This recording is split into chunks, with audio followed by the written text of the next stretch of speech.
ಚಿಕ್ಕಮಗಳೂರು ಜಿಲ್ಲೆಯಲ್ಲಿ ಮಹಾಮಳೆ ಮುಂದುವರೆದಿದೆ. ಚಾರಣಕ್ಕೆ ಪ್ರವಾಸಿಗರಿಗೆ ನಿರ್ಬಂಧ ಹೇರಲಾಗಿದೆ. ಮುನ್ನೆಚ್ಚರಿಕೆಯ ಕ್ರಮದ ಹಿನ್ನೆಲೆಯಲ್ಲಿ ಚಾರಣ ಮಾಡೋ ಹಾಗಿಲ್ಲ.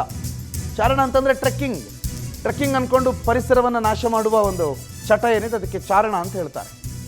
ಚಾರಣಕ್ಕೆ ಸದ್ಯಕ್ಕೆ ಪ್ರವಾಸಿಗರಿಗೆ ನಿರ್ಬಂಧ ಹಾಕಿದ್ದಾರೆ. ಮುನ್ನೆಚ್ಚರಿಕೆಯ ಕ್ರಮದ ಹಿನ್ನೆಲೆಯಲ್ಲಿ ಸೆಪ್ಟೆಂಬರ್ 30ರವರೆಗೂ ಚಾರಣಕ್ಕೆ ಅವಕಾಶ ಇಲ್ಲ. ಆದೇಶ ಹೊರಡಿಸಲಾಗಿದೆ. ಬಳ್ಳಾಲರಾಯನದುರ್ಗ, ರಾಣಿಝರಿ, ಬಂಡಾಜೆ ಫಾಲ್ಸ್ ಪ್ರಮುಖವಾಗಿ ಗುರುತಿಸೋದಾದರೆ ಈ ಮೂರು ಭಾಗ ಸ್ವಲ್ಪ ಜಾಸ್ತಿ ಟ್ರೆಕ್ಕಿಂಗ್ ಇರುವಂಥ ಜಾಗ ಮತ್ತು ಗುಡ್ಡಗಾಡು ಪ್ರದೇಶ. ಹಾಗಾಗಿ ಅಲ್ಲಿ ಅಟ್ ಎನಿ ಕಾಸ್ಟ್ ಹೋಗೋ ಹಾಗಿಲ್ಲ. ಸೆಪ್ಟೆಂಬರ್ 30ರವರೆಗೆ ಗುಡ್ಡಗಾಡು ಪ್ರದೇಶದಲ್ಲಿ ಮಳೆ ಸಿಕ್ಕಾಪಟ್ಟೆ ಜಾಸ್ತಿ ಆಗಿದೆ. ಆ ಹಿನ್ನೆಲೆಯಲ್ಲಿ ಕೊಪ್ಪ ವಿಭಾಗದ ಅರಣ್ಯ ಇಲಾಖೆ ಮುಂಜಾಗ್ರತಾ ಕ್ರಮ ಕೈಗೊಂಡಿದೆ. ಮೂಡಿಗೆರೆ ತಾಲೂಕಿನ ಬಳ್ಳಾಲರಾಯನದುರ್ಗ ಪ್ರವಾಸಿ ತಾಣ, ಕಳಸಾ ತಾಲೂಕಿನ ಬಂಡಾಜೆ ಫಾಲ್ಸ್ಗೂ ಕೂಡ ಪ್ರವಾಸಿಗರಿಗೆ ನಿರ್ಬಂಧ ಹೇರಲಾಗಿದೆ.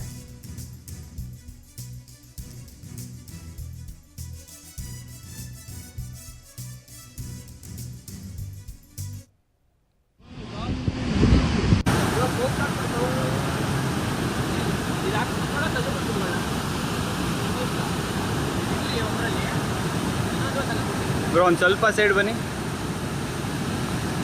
ನೋಡಿ. ಇದೇ ಪ್ರದೇಶಗಳಿಗೆ ಸದ್ಯಕ್ಕೆ ಯಾವುದೇ ಪ್ರವೇಶ ಇರೋದಿಲ್ಲ. ಯಾಕಂದರೆ ಈ ಫಾಲ್ಸ್ ನೋಡಿ, ಆ ಹುಚ್ಚಾಟ ನೋಡಿ, ಆ ಫಾಲ್ಸ್ನ ತುದಿಯಲ್ಲಿ ಜಾರುವ ಕಲ್ಲಿನ ಮೇಲೆ ಆ ಕಡೆ ಬೋರ್ಗರಿತಾ ಇರುವಂಥ ನೀರಿನ ಪಕ್ಕದಲ್ಲಿ ಚಲಾಟ ಆಡುವಂಥ, ಫೋಟೋ ತಗೊಳ್ಳುವಂಥ, ಸೋಷಿಯಲ್ ಮೀಡಿಯಾ ಹುಚ್ಚು ಗೀಳು ಅಂತಾರಲ್ಲ, ಅದಕ್ಕೋಸ್ಕರ ಇಂಥ ಜಾಗದಲ್ಲಿ ಹೋಗಿ ಇಂಥ ಹುಚ್ಚಾಟ ಆಡಬಾರ್ದು. ಮತ್ತು ಮಳೆ ಬಂತು ಅಂತಂದರೆ ಹುಚ್ಚಾಟ ಆಡೋದು ಬೇಡ, ಆಟೋಮೆಟಿಕ್ಲಿ ಪ್ರಕೃತಿಯೇ ಅವರ ಕಥೆ ಮುಗಿಸುತ್ತೆ ಅನ್ನುವಂಥ ಮುಂಜಾಗ್ರತೆ ಹಿನ್ನೆಲೆಯಲ್ಲಿ ಈಗ ಎಲ್ಲ ಪ್ರವಾಸಿಗರಿಗೆ ಸೆಪ್ಟೆಂಬರ್ 30ರವರೆಗೆ ಪ್ರವಾಸಕ್ಕೆ ನಿರ್ಬಂಧವನ್ನು ಹೇರಲಾಗಿದೆ.